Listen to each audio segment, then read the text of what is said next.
कभी ब्रश नहीं करती थी। उसे कितनी बार उसके माँ बाप ने डांटा, लेकिन उसका कोई असर उस पर होता ही नहीं था, जिस कारण से उसके दांत पीले पीले हो जाते हैं। शादी के बाद।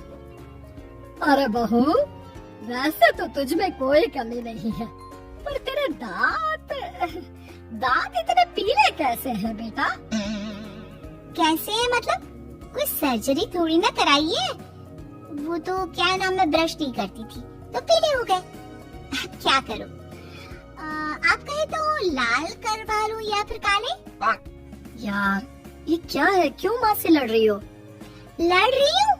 अरे मैं लड़ रही हूँ या ये बोल रही है कि दांत पीले हैं, पीले। अरे तपस्या थोड़ी ना की है इन्हें पीले करने के लिए। बकायदा ब्रश नहीं किया है 20 साल तक, तब जाकर। छी, कैसी बात कर रही हो? ये उस वक्त तो पीले नहीं थे जब हम लोग तुम्हें देखने आए थे। अरे तब साफ करवा लिया होगा डेंटिस्ट के पास जाकर। अब देखो कैसे पीले पीले लग रहे हैं। रंजना सास की तरफ गुस्से से देखती है।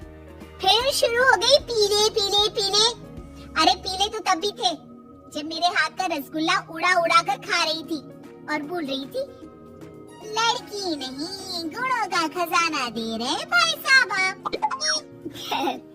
अब वो लोग करते भी तो क्या करते, पीले दांत वाली बहू पल्ले पड़ी थी तो झेलना तो था ही। एक दिन कीर्तन में रंजना गाना गा रही थी। अरे कमला बहन, माँ का द्वार है, यहाँ तो सब शुद्ध होकर आते हैं, फिर अपनी बहू को ब्रश भी नहीं कराती तुम। दूर से पीले पीले दांत भक्ति में बाधा उत्पन्न कर रहे हैं। अरे कोई 2 साल की बच्ची थोड़ी ना लेकर आई हूँ मैं बहू बनाकर। अच्छी खासी लड़की है, अरे कैसे करवाऊं ब्रश? ये तो उसे खुद करना चाहिए ना। अब माँ बाप तो इसके जैसे तैसे निपटा दिए, ये नहीं सोचा कि सास कैसे संभालेगी।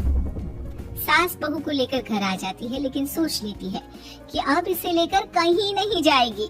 अगले रोज बहू कहती है, अरे क्या हो गया, मंदिर नहीं जाना क्या? कीर्तन का वक्त हो रहा है। मेरी मधुर वाणी से कान्हा जी जागते हैं और सोते हैं। आप तो जानती है ना उनकी भक्ति में कितना मन लगता है मेरा।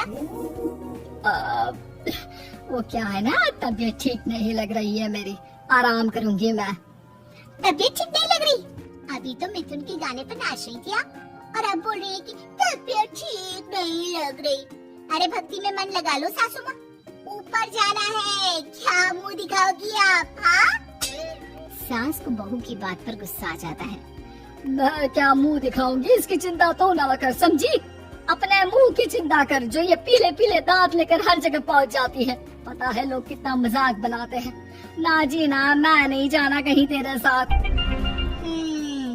तो ये बात है, कोई ना, मत जाओ, मैं अपने कमरे में ही बैठकर भक्ति कर लूंगी। ऊपर वाला दांत थोड़ी ना दिखता है, मन देखता है, भावना देखता है। और अरे बस बस, तू सब कुछ दिखा, बस ये सफेद चमकदार दांत ना दिखाना किसी को, है? जा यहाँ से। बहू को सास की बात का कोई फर्क नहीं पड़ता, वो तो जैसी थी वैसी ही रह जाती है। सुबह नहाकर किचन में खाना बनाना, फिर खाना खाना, कीर्तन भजन करना और सो जाना। एक दिन, माँ जी मैं सहेली के घर जा रही हूँ, शाम को लेट आऊंगी। हाँ हाँ तो जाना, मैंने कौन सा तेरी आरती करनी है घर पर बैठकर। रंजना सहेली के घर जाती है, जहाँ वो पार्टी में जाने की तैयारी कर रही होती है। अरे शिखा, कहाँ जाने की तैयारी कर रही है? मैं गलत वक्त पर आ गई क्या? अरे नहीं यार, उल्टा सही वक्त पर आई है। मैंने ये साड़ी और ज्वेलरी निकाली है यार, शाम को इनके ऑफिस की एक पार्टी में जाना है। बताना कैसा लग रहा है ये सब? नहीं यार, इस ड्रेस के साथ तो वो वाली ज्वेलरी अच्छी लगेगी। हाँ हाँ सही बोल रही है, मैंने ध्यान ही नहीं दिया। वैसे तो हमेशा से मस्त फैशन सेंस रखती है। तो बड़ा जाती होगी ना पति के साथ पार्टी में। रंजना कुछ नहीं बोलती, बस सोचती है कि यार काश ये बात सही हो जाती, पर मैं क्यों नहीं जाती पार्टी में? क्या इन लोगों की कोई पार्टी होती नहीं होगी? रंजना घर आती है और रात में पति से सवाल करती है, एक बात बताइए, आप मुझे किसी पार्टी में क्यों नहीं ले जाते? क्या आपके यहाँ ऑफिस में पार्टी नहीं होती? पति बेचारा क्या कहता कि दांत पीले हैं तुम्हारे इसलिए। अरे कोई पार्टी होती नहीं हम लोगों के ऑफिस में, तो कहाँ से लेकर जाऊं? और मार्केट, मॉल, कहीं वीकेंड घूमना, कहीं तो। अरे यार, सारे हफ्ते में एक छुट्टी मिलती है, तो सोचता हूँ कि आराम ही कर लूं। क्यों? रंजना मन मार के रह जाती है। पहले कभी सास के साथ मंदिर जाया करती थी, लेकिन वो भी सास ने ले जाना बंद कर दिया। घर बैठी बैठी रंजना बोर हो जाती है। तभी उसे आइडिया आता है और वो मायके जाने का सोचती है। सासू माँ, 2 दिनों के लिए मम्मी के घर जा रही हूँ। अच्छा अच्छा ठीक है, आराम से जा। और हाँ, माँ से कुछ अच्छी आदत सीख कर आना कि कैसे शरीर के हर भाग की तरह दांतों की सफाई भी जरूरी होती है, समझी? शुरू हो गई ना आप? वो लोग आपकी तरह नहीं है कि छोटी छोटी बात का बतंगड़ बना दे। उन लोगों के लिए मैं मायने रखती हूँ, ना कि मेरे पीले पीले दांत। रंजना माँ को बिना बताए उन लोगों को सरप्राइज देती है, लेकिन जैसे ही वो दरवाजे पर पहुँचती है, अंदर देखती है कि घर वाले कहीं जा रहे होते हैं। अब माँ, काश रंजना दीदी के दांतों वाली प्रॉब्लम नहीं होती, तो वो भी हम लोगों के साथ चलती ना बुआ जी की बेटी की शादी में। हाँ बेटा, लेकिन अब उसे कौन समझाए कि उसको उसके पीले दांत नहीं दिखते, लेकिन उसके आसपास के लोगों को कितना एम्बैरेसिंग फील कराते हैं। मुझे तो कितनी बार उसके स्कूल की टीचर ने शिकायत की कि उसके साथ कोई लड़की बैठना भी नहीं चाहती, और ना ही कॉलेज में कोई उससे बात करना चाहता था। लेकिन पता नहीं क्यों उसे ये बात समझ में ही नहीं आती। कोई कमी नहीं है उस लड़की में, बस यही के दांत पीले हैं।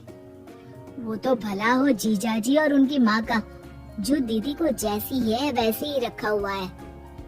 रंजना को अपने घर वालों की बात सुनकर बहुत दुख होता है। वो सोचती है कि वो क्या करे, लेकिन फिर वो सीधा डेंटिस्ट के पास जाती है, अपने दांत चमकाती है और कसम खाती है कि वो रोज ब्रश करेगी। और क्या हो गया? तुम तो 2 दिनों के लिए गई थी ना, पर कोई ना, अच्छा है, चलो आ गई तो। रंजना सास के सामने आकर खड़ी हो जाती है और पूरी स्माइल करती है, उसके चमकदार दांतों को दिखाती हुई।